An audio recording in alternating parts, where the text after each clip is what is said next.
Ivoiriens, Ivoiriennes,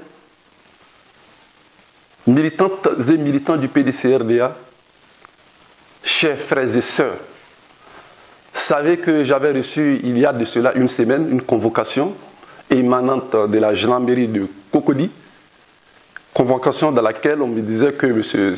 Fabrice Savignon me reprochait de le diffamer et de lui tenir des propos xénophobes. Je me suis rendu, comme vous le savez, je me suis rendu dans cette gendarmerie, à Cocody, hier assisté de mon conseil, maître à bois, en toute responsabilité, pour aller répondre à cette dite convocation. J'ai été auditionné de 11h30 jusqu'à 13h, mais croyez-moi, Ivoiriens et Ivoiriennes, militantes et militants du PDCRDA, j'ai répondu, comme je l'ai dit, en toute responsabilité, à toutes les questions qui m'ont été posées par l'adjudant commis à mon audition. J'ai reconnu tous les faits parce que, pour moi, je n'ai tenu aucun propos haineux à l'endroit du sieur Fabrice Savignon. Et donc, ne me reprochant rien, j'ai reconnu, comme je l'ai dit, tout ce qui m'a été reproché, à savoir rappeler ce que Fabrice Savignon avait dit en amont, devant la presse, à la maison de la presse. Il disait ceci dans une vidéo: je suis béninois d'origine. Et plus loin, sur les réseaux sociaux, un magazine du nom de Fes Magazine disait ceci: l'Ivoiro-béninois Fabrice Savignon, PDG du groupe Vaudou, ira aux élections municipales prochaines en 2017 ou en 2018 dans la commune du Plateau sous la bannière du RDR.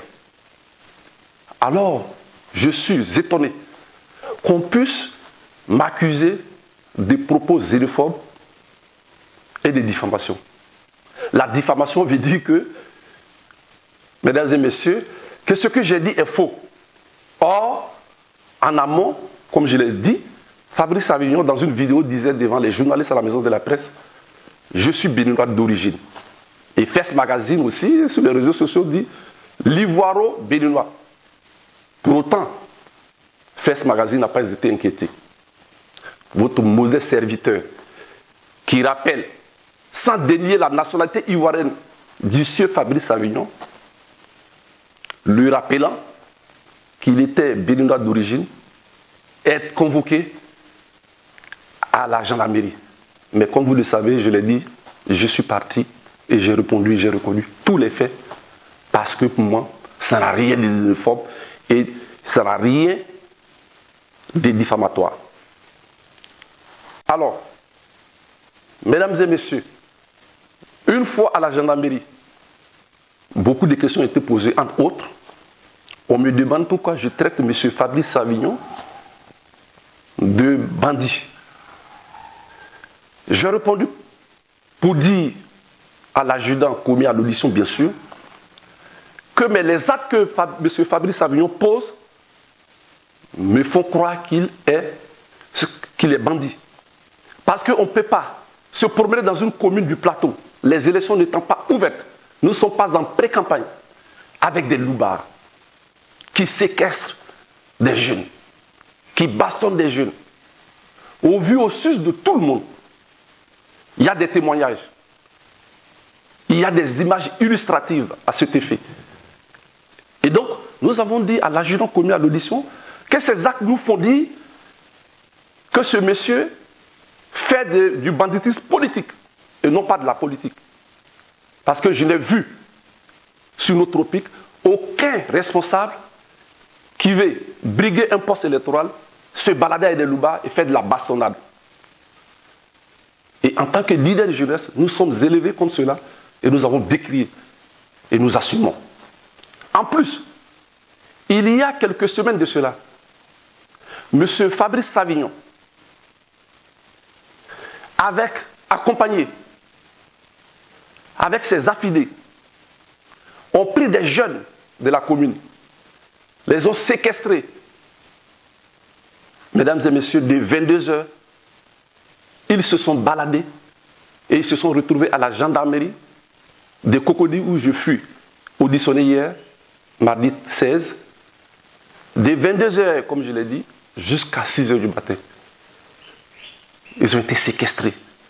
Mais tous ces actes nous font dire que c'est un voyou. C'est du banditisme politique qu'ils font. En tout état de cause, nous avons relevé cela et nous avons décrié cet état des faits. Mais je suis persuadé que nous sommes dans un pays des droits. Effectivement, nous sommes dans un pays des droits. Nous sommes allés, comme on l'a dit, répondre à cette convocation pour montrer à la face du monde que nous ne nous reprochons rien. Alors, je voudrais ici et maintenant lancer un appel à toute la jeunesse du PDCRDA, dans toute sa diversité, je dis bien dans toute sa diversité, à se lever et à dire non à cet état des faits. Je l'ai dit, la Côte d'Ivoire est un arbre de paix, mais nous ne pouvons pas accepter qu'un individu, pour ses ambitions personnelles, vienne s'aimer la chienlit. Et nous refusons cela. Nous refusons cela et nous appelons à la responsabilité de nos dirigeants pour qu'ils interviennent. Fabrice Avignon, sa candidature ne nous gêne guère. Nous avons une équipe solide autour du maire Noël Akossi Benjo, ce cadre émérite, qui fait un travail colossal dans la commune du Plateau. Tous ceux qui viennent au Plateau savent qu'il y a du travail qui est abattu. N'est-ce pas un magazine international qui lui a attribué le meilleur prix le maire de l'Afrique de l'Ouest? Je pense que ce sont des actes qu'il faut saluer. Et il est en osmose avec sa population. Nous nous faisons confiance. Au moment venu, je l'ai si bien dit, au moment venu, nous allons compétir dans les urnes. Et croyez-moi, nous allons triompher. Parce que le maire Noël Akossi Benjo est un enfant des élections. Il n'a pas été nommé. Il est élu. Et au suffrage, après ce suffrage, je pense que chacun connaîtra sa place. Merci.